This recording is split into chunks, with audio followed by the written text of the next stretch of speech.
Dolphins fans, welcome to Dolphins Today. I am Will Scott. We're counting down the days before the big game against the Buffalo Bills, and we kind of have a unique show for y'all today. I'm going to talk about 4 things the Dolphins must do before that big game against Buffalo. But first, go down, turn on your notifications. We're trying to get to 17%, subscribers to turn on their notifications. So right now we're at 16.2. Let's get to 17, because if you turn on your notifications, you're going to get an alert on your phone every single time we post a video, every time we go live. It's the best way to stay in the loop with our channel and with the Fins. Go down, hit that notification bell below this video, turn on your notifications. So like I said, today's show is going to be talking about 4 things the Dolphins need to do before Sunday's game against the Bills. I'm going to go step by step here, but it's one of the biggest games in a long, long time for this football team. They got to make sure that they're on the same page heading into that game. Number 1 item, figure out how to stop Josh Allen, because Allen right now is arguably the best quarterback in the league. And if it requires the defense being locked up in a film room for 12 hours trying to figure out a way to stop this guy, then do it. And Allen, much like Tua, has had a very good start to his 2022 campaign. 75.4% completion percentage, 614 yards, 7 touchdowns, 2 picks for Josh Allen in 2 games thus far. Against Tennessee on Monday Night Football, he went off 317 yards, 4 touchdowns, no interceptions, and what was a rout of the Tennessee Titans, a team that was number 1 in the AFC playoffs last year. Here is what Allen has done in his career against the Dolphins.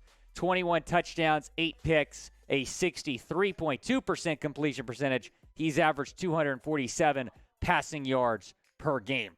Allen is 7-1 against the Dolphins in his career. The only loss was the first game he played against the Fins in 2018. So he's won 7 straight games against the Miami Dolphins. So as we all know, he's been a problem. So have the Buffalo Bills the last couple of years. Who's going to have the better game on Saturday? Is it going to be Tua or is it going to be Allen? Type 1 for Tua or type 17 for Josh Allen down in the comments section. It is the pinned comment on today's video. So when an ad break comes, go down, chime in. Who's going to have the better game, Tua or Allen? Whoever has the better game is going to be the MVP frontrunner. That's wild to think about. Let's get into our next step here. The DB's got to figure it out. They did not look good, at least in the first 3 quarters against Baltimore on Sunday, and we know the corner room right now is lacking some depth. At least it was. They signed Justin Bethel, Cater who's broke out, but still, I'm a little bit concerned about the DBs. Here is what they did against Baltimore, the Dolphins defense. 38 points allowed. Obviously, they stepped up in the fourth quarter, thankfully. 473 total yards allowed. Rashod Bateman went for over 100 yards. Mark Andrews also went for over 100 yards. And now you got to go up against one of the best wide receivers in the game in Stephon Diggs. He's going to be one of the toughest matchups for the Miami secondary all season. And I'm concerned because we just learned a few moments ago that Xavier Howard did not practice today because of a quad injury. So we do not know for sure his current status, but if he's able to go, he would be the guy defending Stephon Diggs. So we'll continue to keep you posted here on X's status here before the game on Sunday. Now, Stephon Diggs is right between Tyreek and Waddle in terms of the receiving yards leaders in the league. So the Dolphins have first and third. Stephon Diggs second in terms of NFL ranking for receiving yards. Cooper Kupp, Justin Jefferson also on the list. That's wild that the Dolphins have 2 of the top 3. Taking a look here at the corner depth chart. So again, X did not practice today. You got Byron Jones on the PUP list. He can't return until week 5.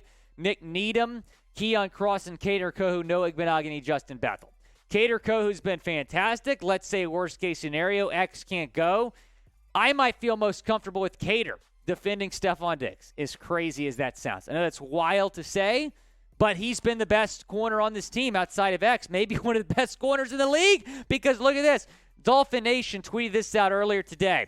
Pro Football Focus rates Cater Kohu as the league's best cornerback through 2 weeks of the season.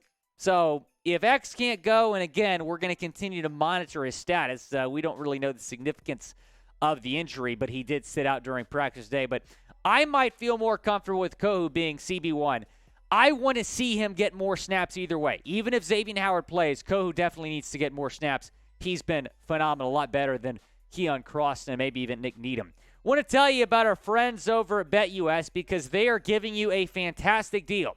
If you put in promo code Dolphins125 and deposit $100, you will get a 125% deposit bonus.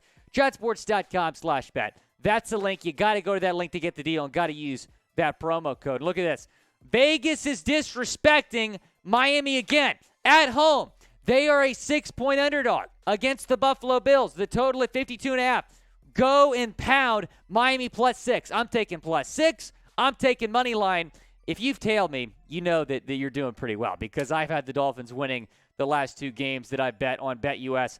That's the link. That's the promo code right there. Chatsports.com/bet. Promo code Dolphins125 for a 125% deposit bonus. Let's get into our next step here. Keep Tua's confidence high. He's coming off the best game of his career against Baltimore, one of the best games that we'll see an NFL QB play this year. And we did learn this earlier today. Daniel Loifusi of the Miami Herald tweeted, Dolphins QB Tua Tagovailoa has been named AFC Offensive Player of the Week. It's the first ever honor for Tagovailoa, who threw a career-high 6 touchdowns in Miami's Week 2 win over the Ravens. Here is the nomination in graphic form. So we saw this on the NFL's Twitter earlier today. That's pretty special, man. That's pretty cool to see for Tua. A guy that a lot of people doubted. He goes out. He's the AFC Offensive Player of the Week the first time in his career after throwing for a career-high 469 yards, 6 touchdowns, a 124.1 passer rating against the Baltimore. Here's where Tua ranks amongst NFL QBs. 739 passing yards. That's first by a long shot. Tied with Josh Allen and some others with 7 touchdown passes, 34 first downs, 34 first downs, and a 71.1% completion percentage. That ranks 6th in the National Football League. Look, when you look at the Baltimore performance, the last game can be career-changing for Tua. I want the game plan this week to be focused around him, putting Tua in the best possible position to succeed. I don't want this to be the only game we see Tua throw 6 touchdowns. I don't want this to be the only game where Tua goes for over 400 yards. I want to see this consistently from Tua, and Mike McDaniel will continue, hopefully, to put Tua in the best possible position to go out there and put up big numbers. But I think that Baltimore game can be career-changing for Tua, especially when you consider the confidence he's built up after that game. I want to see him go out and perform at least similarly against the Buffalo Bills because that's what it's going to take to beat Buffalo. How many touchdowns will Tua throw on Sunday? Go down in the comments section. Let me know. I would say not 4, not 5, not 6, not 7, not 8. In the words of LeBron James is my neat introduction way back when. It might be another career day for Tua against the Bills. Let's get into my last step here. You got to get a game plan for the running backs because the run game has been a little bit underwhelming the first 2 weeks of the season. In the words of Sandra Bullock in the Blind Side, run the damn ball. The Dolphins ranked 28th in the NFL after the first 2 weeks of the season with 75.5 rushing yards per game. This comes after they signed Chase Edmonds and Raheem Mostert in free agency. Here is what the Dolphins have done this season. We have not seen Myles Gaskin get a carry. Salvon Ahmed's not played. He's dealing with a heel injury. Raheem Mostert, 16 carries, 67 yards, no touchdowns. Chase Edmonds, 17 carries, 58 yards, no touchdowns. So no touchdowns this season so far from Dolphins running backs. It is interesting, though, because Raheem Mostert played all right in that last game against Baltimore. He was RB1. He got more carries than Chase Edmonds did. Chase Edmonds in the last game against Baltimore just got 5 carries. I want to see Edmonds get more involved this week. Raheem Mostert, 11 carries, 51 yards. Decent performance, but they got to be a lot better than they've been the last 2 weeks of the season. But I trust Mike McDaniel to get that figured out. Look, think about how dangerous the offense already is, right? I mean, they just put up 42 points, 28 fourth quarter points in Baltimore. Think about how dangerous it already is, and then imagine if they can get the run game going, how deadly this Miami Dolphins offense is going to be. Now, who do you got on Sunday? Game of the year, arguably, in Week 3. Do you got the Dolphins or do you got the Bills? Type MIA for the Fins or type BUF for the Bills down in the comment section. Go down, chime in, let me know. I'm riding with the Dolphins, man. I'm riding with the Fins. Dolphins country, let's dive. Let's get the job done on Sunday. If you're going to that game at Hard Rock Stadium, DM me on Instagram at WillieFins. I'll be showing some of those pictures during our live stream. We're going to be live for this game on Sunday against the Bills. Join us at 12:45 Eastern Time. Going to do a little pregame and then talk about, kind of some things to look at in the game. But obviously, we'll be live for the game as well, the entirety of it. Have a lot of fun with that, so be sure to turn on your notifications. Join us for that. Also, Dolphins Live tomorrow at 4 o'clock Eastern Time. Don't miss it. It's going to be the most electric Dolphins Live you've ever seen.